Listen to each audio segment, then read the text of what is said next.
Good morning students. पिछे वाले मैं एक लिंक भेजा सी कल, उस दे विच प्रकाश ते परावर्तन का टॉपिक है जोड़ा वो चिन्ह परंपरावां तक पहुँच चुक्या सी। चिन्ह परंपरावां का मतलब कि जदों असी किसी दर्पण दे नाल कोई मैजरमेंट्स करनियां ने तां ओह असी पॉजिटिव लैनी है जां नैगेटिव लैनी है। मान लो ये आपां एक दर्पण लिया हैगा तो प्रकाश की किरण हमेशा दर्पण के सामने साइड तो आएगी। जेकर यह अवतल दर्पण है तो इस साइड तो आएगी। तो जिहड़ी भी मैजरमेंट्स आपां हमेशा पोल बिंदु यानी कि ध्रुव बिंदु तो करनी हुंदी हैगी, ओह प्रकाश की किरण के उल्ट दिशा विच करिए तो वह नैगेटिव हुंदी है, यानी कि वस्तु हमेशा इधर पई हुंदी है। तो वस्तु की दिशा जिहड़ा डिस्टेंस है पोल तो लैके जो आप मैजर करांगे इस दिशा विच मैजर करांगे तो वह नैगेटिव लिया जाऊगा। इस तरह जो प्रतिबिंब भी इसी दिशा विच बनता है तो वह भी नैगेटिव लिया जाएगा। पर जेकर अवतल दर्पण के केस च वास्तविक प्रतिबिंब इस साइड ते बनता है तो आप पोल तो दूरी इधर नूं लवांगे तो यह जिस दिशा दे विच प्रकाश की किरण आ रही सी उस दिशा दे विच इहदा डिस्टेंस हो जाएगा, इसलिए पॉजिटिव लिया जाएगा। उस तरह ही जे आप मुख धुरे दे उपर वाल नूं लईए कोई डिस्टेंस, जिमें कि असी वस्तु की उचाई या वस्तु का साइज़ लेंदे आ तो पॉजिटिव लेना हुंदा है। जे प्रतिबिंब उल्टा बनता है तो मुख धुरे दे हेठां वल हुंदा है तो उसका साइज़ जिहड़ा असीं ओह नैगेटिव लैंदे हैं। फोकस दूरी जिहड़ी है हमेशा उत्तल दर्पण की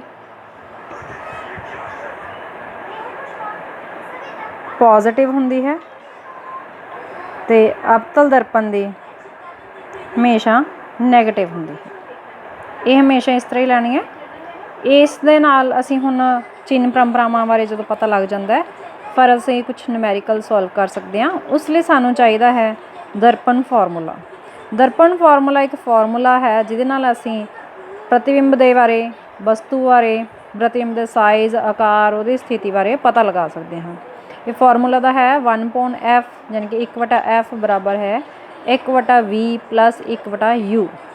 f फोकस दूरी, v प्रतिबिंब की दूरी।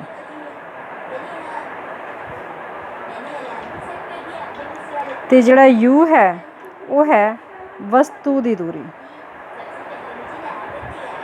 सारिया दूरियां आपां पोल तो ही मैजर करनियां ने। अगर वस्तु इत्थे पई है तो असी दूरी पोल तो इत्थे तक दी मैजर कर लांगे। प्रतिबिंब इधर बनया है या इत्थे बनया है तो असी उस तरह डिस्टेंस मैजर कर लांगे और यू हो जाएगा। तो फोकस दूरी दर्पण की हुंदी है वो असी लै लैनी है। तो उत्तल दर्पण की हमेशा पॉजिटिव तो अवतल दर्पण की हमेशा नैगेटिव लैनी है। इस दे नाल सानू प्रतिबिंब की स्थिति बारे पता लग सकता है कि प्रतिबिंब कित्थे बनया है, कि वस्तु के कोल बनया है, वस्तु तो परां बनया है, या दर्पण के अगे बनया है या पिछे बनया है। दर्पण के अगे मतलब जे यह अवतल दर्पण मन्निया जाए तो दर्पण के अगे इत्थे ही वस्तु पई होएगी तो अगे ही प्रतिबिंब बनणगे। सिर्फ एक प्रतिबिंब जिहड़ा है जिहड़ा बहुत ही नज़दीक हुंदा है, यानी कि जे मान लीए असीं इत्थे फोकस बिंदु है तो अगर वस्तु किते इत्थे पई है फोकस बिंदु तो ध्रुव बिंदु के विचकार तो जिहड़ा प्रतिबिंब है वो इसका प्रतिबिंब बस दर्पण के पिछे वाल बनता है अते आभासी अते वड्डा भी बनता है, सीधा भी बनता है। बाकी सारे प्रतिबिंब अवतल दर्पण के केस विच उल्टे बनते हैं ते वास्तविक हुंदे हैं। सिर्फ एक प्रतिबिंब जिहड़ा है वह आभासी बनता है। तो हुण इहदे नाल सानूं इस फार्मूले नाल असीं प्रतिबिंब की जिहड़ी हैगी स्थिति पता कर सकते हैं कि वह कित्थे जे प्रेजेंट है। उस तो बाद हुण असीं देखना है कि जिहड़ी दर्पण फार्मूले दे नाल सानूं प्रतिबिंब की स्थिति तो पता चल गई, पर हुण असीं देखना चाहते हैं कि उहदा साइज़ भी सानूं पता चल जे कि वह वस्तु के साइज़ तो वड्डा बनया है जां छोटा बनया है। उसनूं असीं बड़दर्शन कहंदे हां। एम दे नाल उहनूं डिनोट किया जाता है।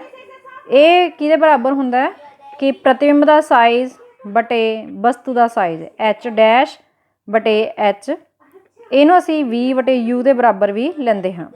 इस तो सानू पता लगता है कि वस्तु प्रतिबिंब जो बनया है वो वस्तु तो छोटा बनया है या बड़ा बनया है। जेकर m का मुल ਇੱਕ ਹੋਵੇ ਤਾਂ ਮਤਲਬ ਐਚ ਡੈਸ਼ ਅਪੋਨ ਐਚ ਇਹਨਾਂ ਦੋਨਾਂ ਦੀ ਵੈਲਿਊ ਸੇਮ ਹੋਏਗੀ, ਯਾਨੀ ਕਿ ਵੀ ਵਟਾ ਯੂ ਦੋਨੋਂ ਸੇਮ ਹੋਣਗੇ, ਯਾਨੀ ਕਿ ਵਸਤੂ ਦਾ ਆਕਾਰ ਪ੍ਰਤੀਬਿੰਬ ਦੇ ਆਕਾਰ ਦੇ ਬਰਾਬਰ ਹੋਵੇਗਾ। ਜੇਕਰ ਐਮ ਦੀ ਵੈਲਿਊ 1 ਤੋਂ ਘੱਟ ਹੋਵੇ ਤਾਂ ਪ੍ਰਤੀਬਿੰਬ ਛੋਟੇ ਆਕਾਰ ਦਾ ਹੋਵੇਗਾ। ਜੇ ਐਮ ਦੀ ਵੈਲਿਊ 1 ਤੋਂ ਵੱਧ ਹੋਵੇ ਤਾਂ ਪ੍ਰਤੀਬਿੰਬ ਵੱਡਾ ਬਣੇਗਾ। ਇਸ ਤੋਂ ਸਾਨੂੰ ਪ੍ਰਤੀਬਿੰਬ ਦੀ ਪ੍ਰਕਿਰਤੀ ਬਾਰੇ ਵੀ ਪਤਾ ਲੱਗ ਸਕਦਾ ਹੈ। ਸਾਡੇ ਨੂਮੈਰੀਕਲ ਦੇ ਵਿੱਚ ਮੋਸਟਲੀ ਇਹੀ ਆਉਂਦਾ ਕਿ ਪ੍ਰਤੀਬਿੰਬ ਦੀ ਸਥਿਤੀ ਅਤੇ ਪ੍ਰਕਿਰਤੀ ਬਾਰੇ ਪਤਾ ਕੀਤਾ ਜਾਵੇ, ਤਾਂ ਅਸੀਂ ਉੱਥੋਂ ਵੈਲਿਊਜ਼ ਫਾਈਂਡ ਆਊਟ ਕਰਕੇ ਇਵੇਂ ਐਮ ਦੀ ਵੈਲਿਊ ਤੋਂ ਫਾਈਂਡ ਆਊਟ ਕਰ ਸਕਦੇ ਹੈਗੇ। ਹੁਣ ਇਹ ਦਰਪਣ ਫਾਰਮੂਲੇ ਬਾਰੇ ਜਿਹੜੀ ਆਪਾਂ ਗੱਲ ਕਰ ਰਹੇ ਸੀ, ਕਿ ਇਹ ਦਰਪਣ ਫਾਰਮੂਲਾ ਸਮਤਲ ਦਰਪਣ 'ਤੇ ਵੀ ਲਾਗੂ ਹੁੰਦਾ ਹੈ। ਇਸ ਬਾਰੇ ਮੰਨਿਆ ਜਾਂਦਾ ਹੈ ਕਿ ਸਮਤਲ ਦਰਪਣ ਦੀ ਜਿਹੜੀ ਫੋਕਸ ਦੂਰੀ ਹੈ ਉਹ ਅਨੰਤ ਹੁੰਦੀ ਹੈ। ਤਾਂ ਜਦੋਂ ਆਪਾਂ ਇਸ ਫਾਰਮੂਲੇ ਦੇ ਵਿੱਚ ਅਨੰਤ ਦੀ ਵੈਲਿਊ ਪੁੱਟ ਕਰਾਂਗੇ ਤਾਂ ਸਾਡੇ ਕੋਲ ਇਸ ਤਰ੍ਹਾਂ ਪ੍ਰਾਪਤ ਹੋ ਜਾਂਦਾ 1 ਅਨੰਤ ਬਰਾਬਰ 1 ਵੀ ਪਲੱਸ 1 ਯੂ। ਵੀ ਉਹੀ ਪ੍ਰਤੀਬਿੰਬ ਦੀ ਦੂਰੀ ਅਤੇ ਯੂ ਬਰਾਬਰ ਹੈ ਮਤਲਬ ਵਸਤੂ ਦੀ ਦੂਰੀ, ਸ਼ੀਸ਼ੇ ਤੋਂ ਵਸਤੂ ਦੀ ਦੂਰੀ ਕਿੰਨੀ ਹੈ। 1 ਅਨੰਤ ਦੀ ਵੈਲਿਊ 0 ਹੋ ਜਾਂਦੀ ਹੈ ਤਾਂ 1 ਵੀ ਪਲੱਸ 1 ਯੂ। ਇਹਨਾਂ ਨੂੰ ਜਦੋਂ ਆਪਾਂ ਸੋਲਵ ਕਰਾਂਗੇ ਤਾਂ 1 ਵੀ ਨੂੰ ਇਸ ਸਾਈਡ ਲੈ ਕੇ ਆਵਾਂਗੇ ਤਾਂ ਮਾਈਨਸ ਦਾ ਹੋ ਜਾਏਗਾ, 1 ਯੂ ਉੱਥੇ ਹੀ ਰਹਿ ਗਿਆ। ਹੁਣ ਅਸੀਂ ਇਹਨੂੰ ਉਲਟਾ ਦਾਂਗੇ ਕਿਉਂਕਿ ਦੋਨੋਂ ਹੀ 1 ਡਿਵਾਈਡ ਨੇਗੇ, ਤਾਂ ਇਨਵਰਸ ਕਰਨ 'ਤੇ ਉਲਟ ਕਰਮ ਕਰਨ 'ਤੇ ਅਸੀਂ ਦੇਖਾਂਗੇ ਕਿ ਇਹ ਮਾਈਨਸ ਵੀ ਬਰਾਬਰ ਹੈ ਯੂ ਹੋ ਗਿਆ। ਇਸ ਤੋਂ ਭਾਵ ਹੈ ਕਿ ਵਸਤੂ ਦੀ ਦੂਰੀ ਸ਼ੀਸ਼ੇ ਦੇ ਜਿੰਨੇ ਅੱਗੇ ਹੈ, ਯਾਨੀ ਕਿ ਇਹ ਪੋਜ਼ੀਟਿਵ ਹੈ, ਤਾਂ ਬਸ ਪ੍ਰਤੀਬਿੰਬ ਉਸ ਤੋਂ ਉਲਟ ਦਿਸ਼ਾ ਵਿੱਚ ਬਣਿਆ ਹੈ, ਜਿਹੜਾ ਕਿ ਬਰਾਬਰ ਹੀ ਦੂਰੀ 'ਤੇ ਹੈ। ਆਪਾਂ ਦੇਖਿਆ ਸਮਤਲ ਦਰਪਣ ਦੇ ਜਿੰਨਾ ਅੱਗੇ ਸੇ ਅੱਗੇ ਖੜ੍ਹੇ ਹੁੰਦੇ ਆ ਸਾਨੂੰ ਆਭਾਸ ਹੁੰਦਾ ਕਿ ਪ੍ਰਤੀਬਿੰਬ ਸ਼ੀਸ਼ੇ ਦੇ ਉਨੇ ਹੀ ਪਿੱਛੇ ਬਣਿਆ ਹੈ। ਹੁਣ ਇੰਪੋਰਟੈਂਟ ਟੌਪਿਕ ਆ ਰਿਹਾ ਗੋਲਾਕਾਰ ਦਰਪਣ ਦੇ ਉਪਯੋਗ। ਸਭ ਤੋਂ ਪਹਿਲਾਂ ਅਵਤਲ ਦਰਪਣ ਦੇ ਉਪਯੋਗ। ਅਵਤਲ ਦਰਪਣ ਬਾਨਾਂ ਦੀਆਂ ਹੈਡਲਾਈਟਾਂ ਵਿੱਚ ਵਰਤਿਆ ਜਾਂਦਾ ਹੈ, ਟਾਰਚ ਦੀ ਮੇਨ ਲਾਈਟ ਦੇ ਵਿੱਚ ਵਰਤਿਆ ਜਾਂਦਾ। ਤੁਸੀਂ ਦੇਖਿਆ ਹੋਣਾ ਟਾਰਚ ਦੇ ਵਿੱਚ ਇਸ ਤਰ੍ਹਾਂ ਉਹਦਾ ਫਰੰਟ ਸਾਈਡ ਬਣੀ ਹੁੰਦੀ ਹੈਗੀ, ਅਤੇ ਇੱਥੇ ਤੁਹਾਡਾ ਜਿਹੜਾ ਬੱਲਬ ਹੈ ਗਲੋ ਕਰ ਰਿਹਾ ਹੁੰਦਾ। ਤਾਂ ਆਹ ਵਾਲੀ ਚੀਜ਼ ਸ਼ਾਈਨਿੰਗ ਹੁੰਦੀ ਹੈ, ਇਹ ਤੁਸੀਂ ਦੇਖੋ ਇਸ ਤਰ੍ਹਾਂ ਹੁੰਦੀ ਹੈ। ਇਹ ਵਾਲੀ ਚੀਜ਼ ਚਮਕਦਾਰ ਹੈ ਤਾਂ ਇਹ ਅਵਤਲ ਦਰਪਣ ਦਾ ਕੰਮ ਕਰਦੀ ਹੈ। ਇਹਦਾ ਰੀਜ਼ਨ ਕੀ ਹੈ, ਕਿਉਂਕਿ ਜਿਹੜੀ ਇਹ ਲਾਈਟ ਹੈ ਟਾਰਚ ਦੇ ਵਿੱਚ ਬੱਲਬ 'ਚ ਪ੍ਰੋਡਿਊਸ ਹੋਏਗੀ, ਜੇ ਇਹ ਸ਼ਾਈਨਿੰਗ ਸਰਫੇਸ ਨਾ ਹੋਵੇ ਤਾਂ ਇਹ ਸਾਰੀ ਖਿੰਡ ਜਾਏਗੀ। ਪਰ ਇਹ ਕੀ ਕਰਦੀ ਹੈ, ਇਸ ਲਾਈਟ ਨੂੰ ਜਦੋਂ ਇਸ ਸਤ੍ਹਾ ਨਾਲ ਟਕਰਾਉਂਦੀ ਹੈ ਤਾਂ ਉਹਨੂੰ ਇੱਕ ਥਾਂ 'ਤੇ ਇਕੱਠਾ ਕਰਨ ਦੀ ਕੋਸ਼ਿਸ਼ ਕਰਦੀ ਹੈ। ਇਸ ਲਈ ਜਦੋਂ ਆਪਾਂ ਟਾਰਚ ਨਾਲ ਲਾਈਟ ਲਗਾਉਂਦੇ ਹਾਂ ਤਾਂ ਇੱਕ ਸਾਨੂੰ ਰਸਤੇ ਦੇ ਵਿੱਚ ਬੀਮ ਨਜ਼ਰ ਆਉਂਦੀ ਹੈ, ਕਿਉਂਕਿ ਹੈਡਲਾਈਟਾਂ ਦੇ ਵਿੱਚ ਜਿਹੜਾ ਅਵਤਲ ਦਰਪਣ ਲੱਗਿਆ ਹੁੰਦਾ। ਸਟਰੀਟ ਲਾਈਟਾਂ ਦੇ ਵਿੱਚ ਕੋਈ ਦਰਪਣ ਨਹੀਂ ਲੱਗਿਆ ਹੁੰਦਾ ਤਾਂ ਉਸ ਦੀ ਲਾਈਟ ਜਿਹੜੀ ਸਾਰੀ ਹੀ ਖਿੰਡ ਜਾਂਦੀ ਹੈ। ਇਸ ਤਰ੍ਹਾਂ ਸਰਚ ਲਾਈਟ ਦੇ ਵਿੱਚ ਕਿਉਂਕਿ ਉਹਨਾਂ ਨੇ ਮਾਈਨਸ ਖੁਦਾਈ ਵਗੈਰਾ ਕਰਨੀਆਂ ਹੁੰਦੀਆਂ ਤਾਂ ਉਹਦੇ ਵਿੱਚ ਜਾ ਕੇ ਇਹ ਲਗਾਉਣੇ ਪੈਂਦਾ। ਡੈਂਟਲ ਡਾਕਟਰਾਂ ਦੁਆਰਾ ਉਹਨਾਂ ਨੇ ਆਪਣੇ ਮੂੰਹ ਦੇ ਵਿੱਚ ਦੰਦ ਦੇਖਣੇ ਹੁੰਦੇ ਆ, ਤਾਂ ਜਦੋਂ ਉਹ ਦੰਦ ਦੇਖਦੇ ਆ ਤਾਂ ਉਹਨਾਂ ਦੇ ਇੱਕ ਸੰਦ ਹੁੰਦਾ ਇਸ ਤਰ੍ਹਾਂ ਦਾ, ਉੱਥੇ ਇੱਕ ਸ਼ੀਸ਼ਾ ਲੱਗਿਆ ਹੁੰਦਾ, ਉਹ ਹੁੰਦਾ ਅਵਤਲ ਦਰਪਣ, ਤਾਂ ਕਿ ਜੋ ਵੀ ਤੁਹਾਡਾ ਦੰਦ ਹੈ ਉਸਦੀ ਪ੍ਰਤੀਬਿੰਬ ਉਹਨਾਂ ਨੂੰ ਬਹੁਤ ਵਧੀਆ ਤਰੀਕੇ ਨਾਲ ਵੱਡੇ ਕਰਕੇ ਸਾਈਜ਼ ਦੇ ਵਿੱਚ ਨਜ਼ਰ ਆ ਜਾਵੇ। ਵੱਡਾ ਕਿਉਂ ਨਜ਼ਰ ਆਉਂਦਾ, ਕਿਉਂਕਿ ਜਿੰਨਾ ਨਜ਼ਦੀਕ ਵਸਤੂ ਹੋਏਗੀ ਸ਼ੀਸ਼ੇ ਦੇ ਓਨਾ ਹੀ ਪ੍ਰਤੀਬਿੰਬ ਦਾ ਸਾਈਜ਼ ਵੱਡਾ ਅਤੇ ਸਿੱਧਾ ਹੋਵੇਗਾ। ਅਵਤਲ ਦਰਪਣ ਦੀ ਖਾਸੀਅਤ ਹੈ ਕਿ ਜਦੋਂ ਅਸੀਂ ਵਸਤੂ ਨਜ਼ਦੀਕ ਰੱਖ ਦਿੰਦੇ ਹਾਂ ਤਾਂ ਵਸਤੂ ਦਾ ਸਾਈਜ਼ ਵੀ ਵੱਡਾ ਨਜ਼ਰ ਆਉਂਦਾ ਔਰ ਸਿੱਧਾ ਵੀ ਨਜ਼ਰ ਆਉਂਦਾ। ਇਸ ਲਈ ਇਹਦਾ ਮੇਨ ਇੱਕ ਉਪਯੋਗ ਹੋਰ ਹੈ ਸ਼ੇਵ ਕਰਨ ਲਈ। ਸ਼ੇਵ ਕਰਨ ਲਈ ਕਿਉਂ ਹੈ, ਕਿਉਂਕਿ ਇੱਥੇ ਵੀ ਉਹੀ ਰੀਜ਼ਨ ਹੈ, ਕਿਉਂਕਿ ਜਦੋਂ ਸ਼ੇਵ ਕਰਦੇ ਤਾਂ ਸ਼ੀਸ਼ੇ ਦੇ ਬਿਲਕੁਲ ਨੇੜੇ ਫੇਸ ਹੁੰਦਾ ਹੈਗਾ। ਫੇਸ ਹੋਣ ਕਰਕੇ ਜਿਹੜੇ ਬਰੀਕ ਵਾਲ ਨੇਗੇ ਉਹ ਸਾਨੂੰ ਵੱਡੇ ਹੋ ਕੇ ਨਜ਼ਰ ਆਉਂਦੇ ਨੇ। ਇਸ ਲਈ ਸ਼ੇਵ ਕਰਨ ਵਾਲੇ ਦਰਪਣ ਦੇ ਤੌਰ 'ਤੇ ਵੀ ਇਸ ਦਰਪਣ ਦਾ ਉਪਯੋਗ ਕੀਤਾ ਜਾਂਦਾ ਹੈ। ਸਭ ਤੋਂ ਇੰਪੋਰਟੈਂਟ ਹੁਣ ਉੱਤਲ ਦਰਪਣ ਦਾ ਉਪਯੋਗ ਹੈ। ਉੱਤਲ ਦਰਪਣ ਦਾ ਉਪਯੋਗ ਆਵਾਜਾਈ ਦੇ ਸਾਧਨਾਂ ਵਿੱਚ ਪਿਛਲੀ ਆਵਾਜਾਈ ਦੇਖਣ ਲਈ ਵਰਤਿਆ ਜਾਂਦਾ ਹੈ।